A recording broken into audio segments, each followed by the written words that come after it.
What is up, YouTube? It is your opinionated bestie here, Kevin, providing you with the rundown on pop culture. On today's episode, we are going to be talking about paparazzi culture, and specifically, we're going to be taking a look at an example that has recently hit the news, which is Chappell Roan confronting a paparazzi at Olivia Rodrigo's Sour World Tour premiere. Alright, so let's take a look. Chappell right in front of you. Chappell right in front of you.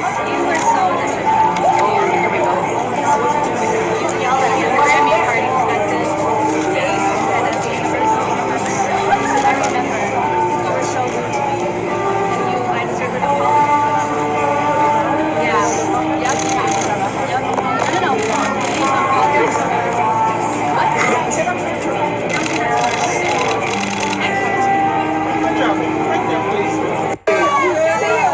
There's like a moment there where I feel like it's like her publicist. She's like, girl, she's like trying to get her, and she's like, okay, you know, I'm just gonna let her do her thing. Also, love her dress, by the way. Chappell Roan, which by the way, love you, love Princess. Wait. What is that one called? The Rise and Fall of the Midwest Princess. If you guys haven't heard that album, it's really good. But anyways, you guys heard it. Basically, she is letting the paparazzi know the business, and then she's like, hey, you owe me an apology, alright? Yeah, it got me thinking about this. I kind of feel like you're damned if you do, and you're damned if you don't. Don't do it. So in this instance, I feel like obviously Chappell had ran into the paparazzi in the Grammy party, which was kind of the original interaction that she had with this person, and she didn't say anything. So I was like, I think that's kind of the general rule to go with, because it's like you're probably not gonna see this person. It's kind of like a hater. Something nasty to say about me or other women that are built like me. I have one thing to say to you: kiss my fat ass. It's like you could take the time out of the day to respond to them and kind of give that energy towards it, but at the same time, it's like this person is kind of a stranger to you. It's kind of not really somebody that you're going to interact with on a daily basis. But in this instance, I do think it was justified for her to say something to this paparazzi, because she saw them again at, in this case, it was the Guts World Tour premiere. So it's like, she was like, okay, well now I'm identifying this person as someone who I might actually be running into on a regular basis, and I'm gonna have to, I'm gonna check that out. Once upon a time, not long ago, I was up, and I'm admitting it. Okay, and she did check them. Now I feel like I have seen a lot of other similar kind of videos where celebrities check paparazzi, and I feel like in those instances, I'm like, it's better to just kind of leave it alone. Here's the thing about paparazzi. To be completely fair, that is like their livelihood. I don't think that they are necessarily being a leech. They're necessarily invading people's privacy. I don't feel like that is the case. Unfortunately, like with stardom, with fame, it does come notoriety, and that does come like people want to take your pictures. Paparazzi wants to take your photos, and that's the unfortunate thing about fame. And what I don't think is okay though is I don't think you have to go above and beyond to get a photo, to complete a job. Do you know what I mean? Like, let me show you this instance with Ben Affleck.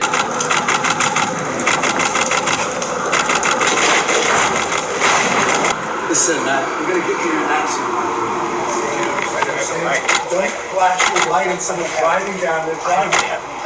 You don't even know if that's me. You cause an accident. Right. That's right. Christ, my daughter's coming down here. If you flash the lights on her, you're putting her in danger. You understand that? For your job, you are kind of risking somebody else's livelihood. In this case, it's his daughter. And his daughter didn't choose to be famous. So I think we have to kind of direct the attention towards the actual celebrity who did at some point kind of make this career choice. Justin Bieber always does this. I always see videos of Justin Bieber talking to paparazzi, trying to get them to see that, hey, I'm just a person, like I'm just trying to do my shopping, I'm just trying to do this and that. And that's where I feel like it's like, okay, Justin, I think that is probably a waste of your energy. Paparazzi do not listen. They never listen. You looking forward to your birthday tomorrow? Yeah. You gonna celebrate with Selena? Your favorite girl? I hate when you ask her. Oh, I'm sorry, I won't ask you about her anymore. Sorry, brother. I hate it. Everybody just wants to know. I thought like you developed like a repertoire. Oh yeah, man, absolutely. Whatever you want is cool. You know, I want to ask you about that. You immediately did that last time too, right after. Well, you never told me they'd bother you. I didn't ever know. Because my boss tells me what to ask, so that's the only reason I'm asking. I hear you. It's just. I just am happy that you have a good music career and you've been, you're so calm and you're so happy. Like this video, okay?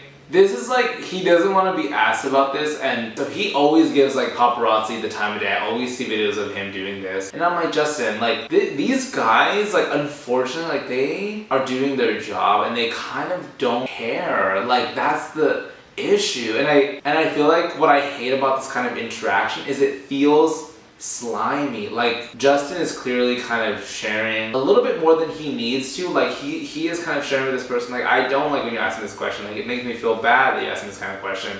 And the paparazzi is like still rolling the camera. The paparazzi is taunting him. He's like, sorry, my boss asked me. Your boss didn't ask you for nothing, okay? You know what you're doing going there. You're trying to get a certain image, you're trying to get a certain video, you're trying to provoke him. And I'm not blaming him for that. But it's like, don't act dumb when you're doing it. Like, you know what you're doing. And poor Justin here is like giving you the time of day and thinking, okay, maybe I can change this person's mind. But the thing is, like, you can't, because it's also this paparazzi, guys. It's his livelihood. Okay, the last story that I want to talk about in this kind of category is this story with Chris Olsen. So if you guys are not familiar with Chris Olsen, he is a social media influencer. And I recently saw his interview on Call Me Daddy, which I actually would really recommend. Then they finish it with like, and so now we need you to go to Florida to rehab today. In this episode, Chris Olsen talks about basically when he was in his like early 20s, he had done a photo shoot with a photographer,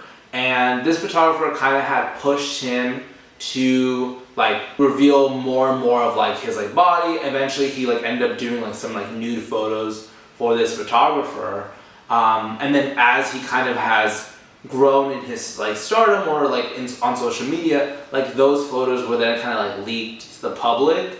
And he talked about kind of like the pain of having those photos leaked because he didn't even want to take them in the first place at that time. Like he didn't feel super comfortable, even though he did do it. And he took accountability for that. So I'm not like, there's no shame or there's no nothing. I'm not putting anything towards like him doing it. This goes back to like trying not to give it that much energy, because I feel like with Chris Olsen, honestly, I personally wasn't even aware that there were those photos, that they existed. And I think they were circulating or whatever the case was.